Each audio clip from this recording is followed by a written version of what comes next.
Hey, my name is Bo, and today I want to share with you how you can get paid for your passion and some things that I wish I knew a long time ago. So I've been getting paid for my passion in some form or another for the past 10 years or so, and it's a very fulfilling path in life. So if you're someone who maybe you're an artist, a musician, someone who has knowledge to share with people, a certain skill that you could help other people with, if that's you, then you're in the right place. I'm going to share some things that I wish I knew a long time ago that would have saved me a lot of struggle, probably. The first thing, inevitability.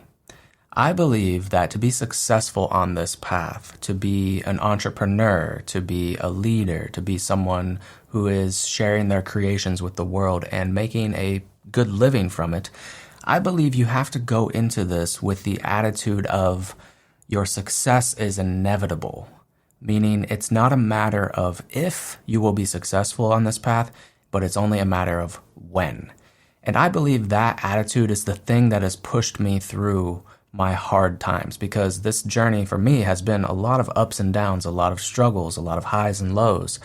And the only reason that I persisted and I kept going was because from the very beginning, I had this made up in my mind. I had decided that I was going to make this work regardless of how long it took, regardless of how difficult it was.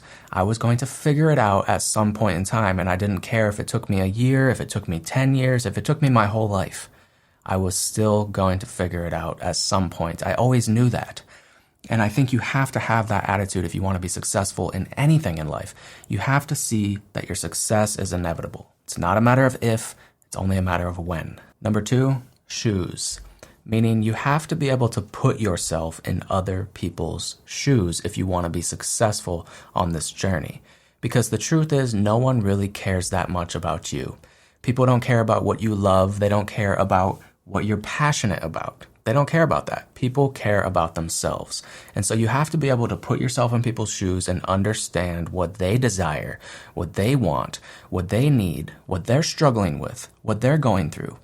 And when you can empathize with people and have compassion and be service-oriented and really try to do what is best for others, not necessarily what is always best for you or what you always love the most, maybe you have to sacrifice a little bit of passion in order to help people.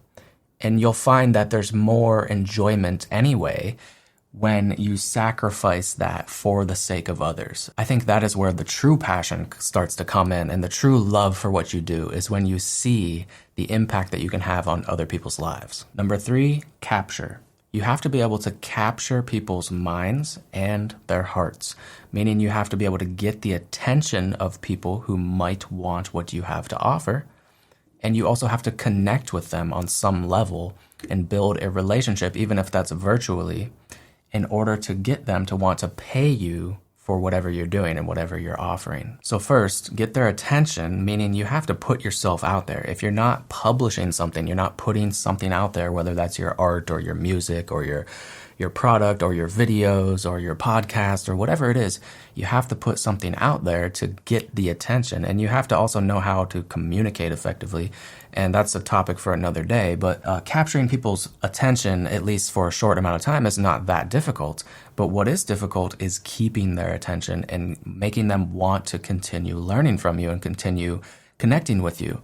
To keep someone's attention for an extended period of time in these days is extremely difficult unless you can connect with someone's heart and you can share your message in a way that inspires people, in a way that uplifts people, that makes people feel good. Here's the thing, even if you're like, let's say, an artist who just sells paintings, you still, in a way, have to be an inspirational person. You have to be an uplifting person, because people will buy your art not because they love your art. Some people will.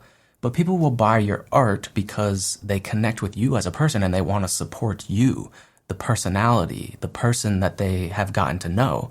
They want to support that. They don't necessarily need to love everything you do, but because they like you, they love you, they will support your work and they will pay you for the things you create. And the best way to connect with people and to capture their hearts is to just be authentic and to be positive, but also to be vulnerable and to share your ups and your downs. We think we have to be perfect sometimes in order to be good enough to receive in life, But the ironic thing is sometimes the more perfect you try to be, the less relatable you are. And the less relatable you are, the less likely you are to capture people's mind and their heart, and the less likely you're going to get paid for doing the thing you love because you're not relatable as a human being. And before I move on, the skill of capturing someone's attention and keeping their attention is very related to marketing. So you really need to learn marketing and sales, and understanding people's psychology, how they think, and how to capture their attention and keep their attention by communicating whatever you have to offer in a way that does that effectively. 4, scale. So ideally, we want to, at some point in time, get to a point where we're no longer trading our time for money, and we have something we can scale, like a product, for example, that doesn't depend on us to deliver it. It can be duplicated and multiplied and delivered to thousands of people without any extra work on our part. This video that I'm making right now is an example of using scale, because I can make this video once and then it will continue to get views for years and years and years to come. I could also promote this video with paid advertising and scale it even further, but I only had to create the video once. So that's an example of scale.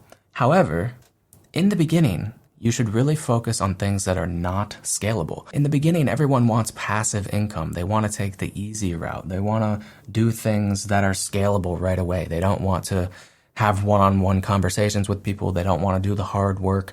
And that's why most people will never be successful. Because again, in the beginning, it's important to build relationships with people, to connect with people.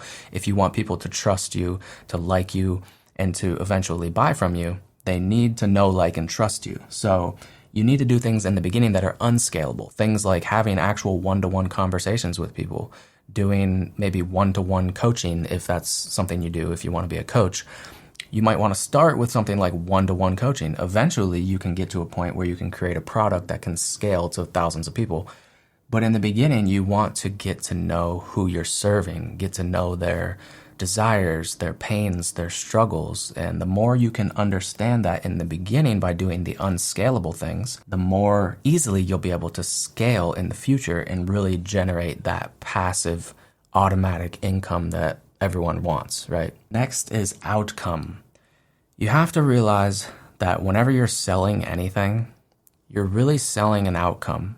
People don't care about your product, your service, your art, your music. They don't care about any of that. They care about the outcome, the end result, or how it's going to make them feel, what it's going to help them achieve. So maybe your music makes someone feel good. That's the outcome. That's what people want. People don't want the music. People want to feel inspired or uplifted. People don't want your product. They want the outcome that your product promises to deliver. And so whenever you're communicating, whatever you're sharing, you have to just keep this in mind, that people don't care about you and what you create as much as you do. They care far more about what you can do for them and what you create does for them, how it can help them. And the more you're able to communicate this and deliver these outcomes, the more successful you're going to be. Next, time. You need to have a long-term view here. A lot of people get really excited when they learn that they can get paid to do what they love and follow their passion in life. And so we go through these intense periods where we're very productive and excited about what we're working on. But inevitably, there comes a point where maybe the results aren't as good as we expected, it's not happening as fast as we wanted, and so we lose that passion and motivation, and then we drop off a cliff. We might go from working 60 hours a week on our business to working 5 hours a week, because the passion has worn off. So you need to have a long-term view and realize that consistency is far more important than intensity. It's not about how hard you work or how many hours you work. It's much more about, are you able to work consistently on your craft, on your business? If you can just do a little bit of work every day, but be very, very consistent, you're going to create the habits that you need to create to maintain your success long term. Whereas the person who is a one-hit wonder and maybe they have success quickly, but they did it because they just dived deep and were very intense and focused for a short period of time, That person, they might have success in the beginning, but they might not be able to maintain that success because they only succeeded because of those intense emotions or that inspiration. But when that feeling wears off, then their motivation is going to wear off, and then they're not going to be taking the same actions. And so their success might drop off a cliff, and they might fail eventually and sabotage themselves. But if you're able to be consistent over time, you're not going to have that problem. And finally, surrender. You have to surrender to the process of what you're doing and forget about the outcomes for yourself. Remember the outcomes for who you're serving, but forget about the outcomes for yourself. For example, me making this video, I don't have very much control at all over how well this video does, over how many views this video gets. But I do have control over the process of making this video. And so if I just surrender to that and I forget everything else will take care of itself. That's what you have to realize. If you focus on the process, the results take care of themselves. So surrender to the process and also surrender to service, which is what the process is. It's the process of serving others. You have to be very selfless if you want to be successful on this journey and if you want to maintain your peace of mind while you're on this journey. Because if you start getting trapped in thinking about the outcomes all the time, then you're going to be caring about what other people think about you. You're going to be reacting to maybe negative comments people leave on your stuff online.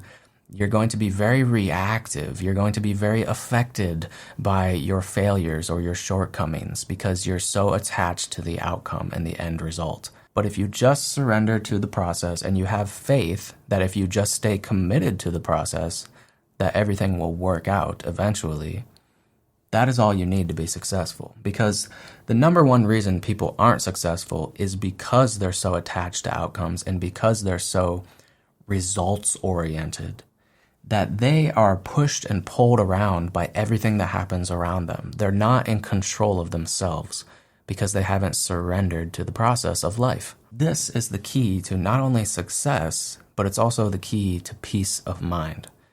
And success without peace of mind is not really success. And so this is something I always remind myself of. Just surrender to the process and everything else will take care of itself. Now, before I go, I wanted to let you know that I do have a free private podcast and community where I do free coaching, free Q&A, workshops, and things like that to help you get paid to share your knowledge, wisdom, or life experience with the world. To get access to that, you can just check the link below or go to paidtobringpeace.com. Thank you for watching. I'll see you in the next one.